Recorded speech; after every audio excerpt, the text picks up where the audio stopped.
Bismillahirrahmanirrahim. وَلْتَكُنْ مِنْكُمْ أُمَّةٌ يَدْعُونَ إِلَى الْخَيْرِ وَيَأْمُرُونَ بِالْمَعْرُوفِ وَيَنْهَوْنَ عَنِ الْمُنْكَرِ. Assalamualaikum warahmatullahi wabarakatuh. Alhamdulillah wassalatu wassalamu ala rasulillah mabad. Allah berfirman, wajahidu bi amwalikum wa anfusikum. Berjuanglah kalian, berjihadlah kalian melalui hartamu dan dirimu. Hampir semua ayat-ayat berjuangan dan pengorbanan itu dimulai dengan bi amwalikum, harta kalian, harta kalian. Saya mengajak secara praktis dan kami sudah buktikan. Rp1.000 itu bisa luar biasa, dahsyat. Bisa beli mobil, bisa buat kuburan, ya, bisa membangun masjid. Uang 1.000. Mari kita satukan uang 1.000 kita. Nanti kami jemput. Di rekening ini insya Allah bisa kita buat. Di rekening ini insya Allah kita buat sebuah kekuatan umat dengan Rp1.000. Rp1.000 dahsyat. Ya Allah, kirimlah Rasul ke Mekah di tempat ini, tempatnya Nabi Ibrahim membawa anaknya di Mekah. Dan Nabi Ibrahim minta di situ, kirim Rasul yang akan mengajarkan nanti umat ini. Dan ternyata doa Nabi Ibrahim ini dijabah, diterima oleh Allah. Itulah Nabi kita Muhammad SAW. Jadi Muhammad itu Pak, keturunan dari Nabi Ibrahim melalui jalur Ismail alaihissalam.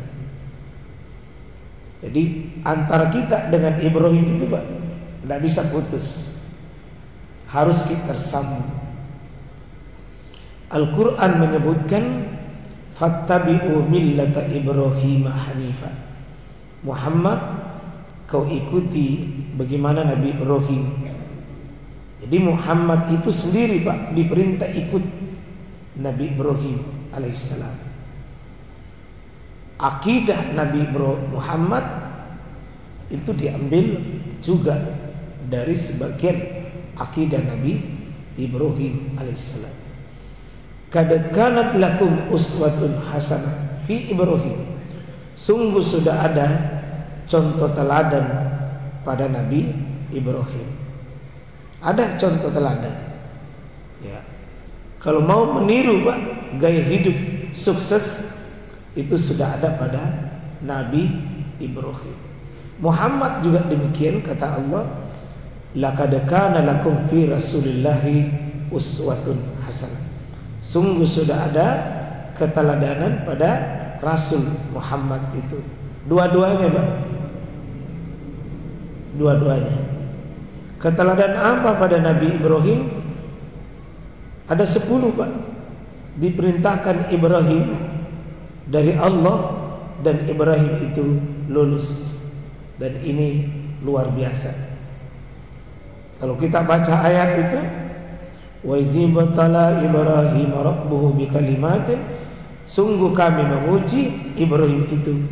10 perintah Pak menurut ulama tafsir dikerja Nabi Ibrahim fa'atammahu. Satu diantaranya ini ibadah kurban. Ibadah kurban itu Pak bagi Ibrahim sangat luar biasa. Sebagaimana ayat yang kita baca tadi, Rabbi habli minas solihin, itu doanya Nabi Ibrahim. Menurut tafsir Al-Maraghi menyebutkan bahwa Nabi Ibrahim itu sudah 50 tahun sudah meninggal Pak, tidak ada anaknya. Dari istri pertama itulah Siti Sarah. Tapi karena Ibrahim sudah tua, terus minta Rabbi habli minas solihin. Dikabulkan Pak doanya melalui istrinya sendiri yang carikan istri kedua. Coba lihat itu dahsyatnya doa Pak.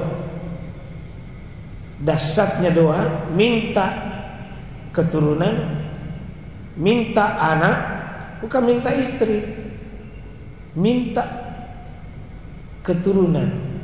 50 tahun sudah menikah belum ada. Kira-kira bagaimana itu? Nabi Ibrahim menangis bukan untuk dirinya.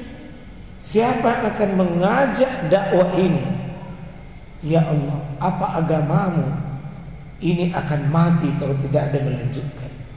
Maka Ismaillah dihadirkan oleh Allah, bukan melalui istri pertamanya, tapi istri kedua.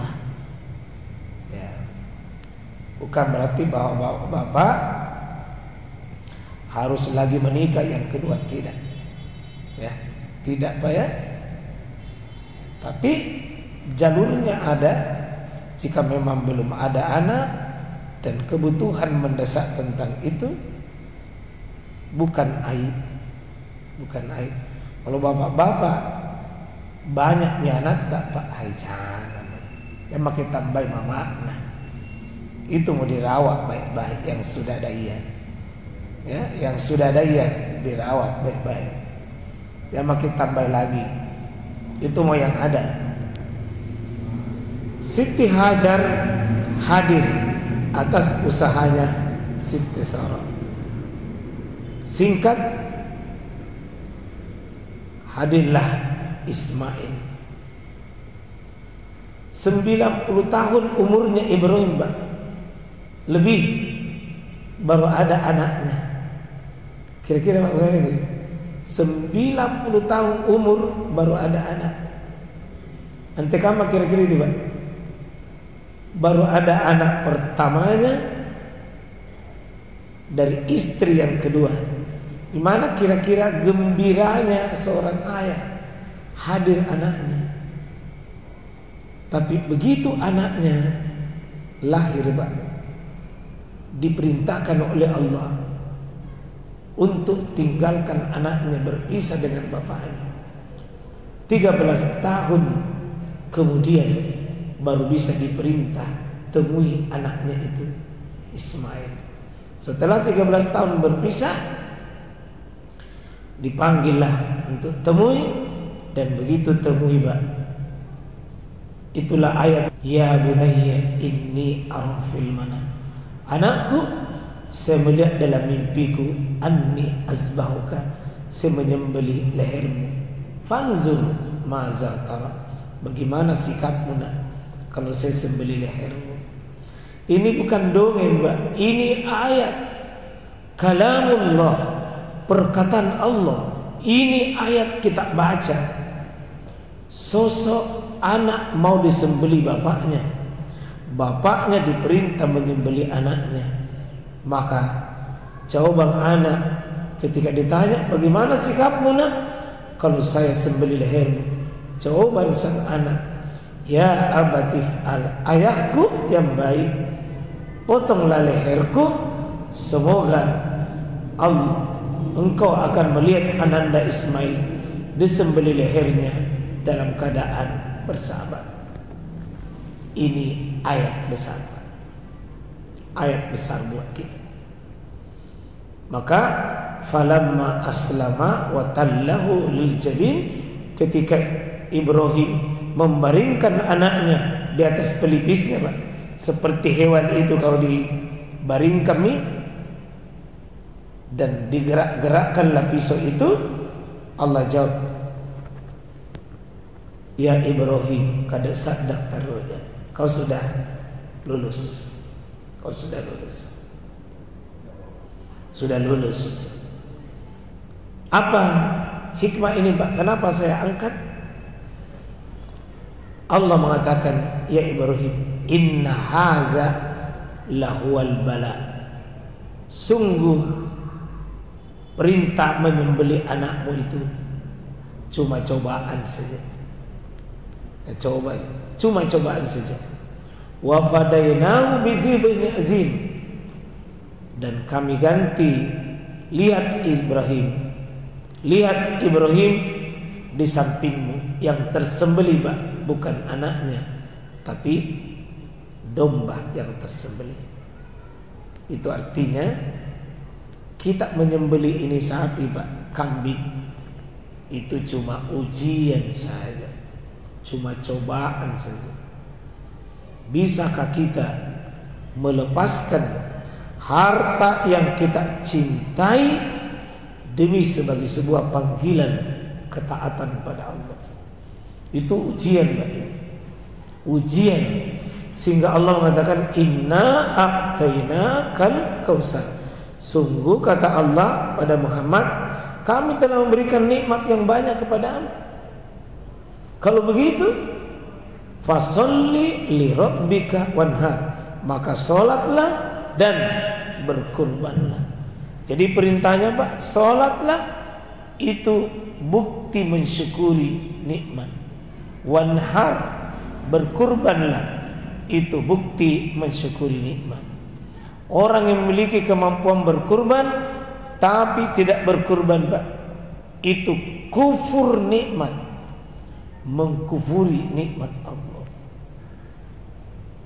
Orang yang berkurban itu syukur nikmat.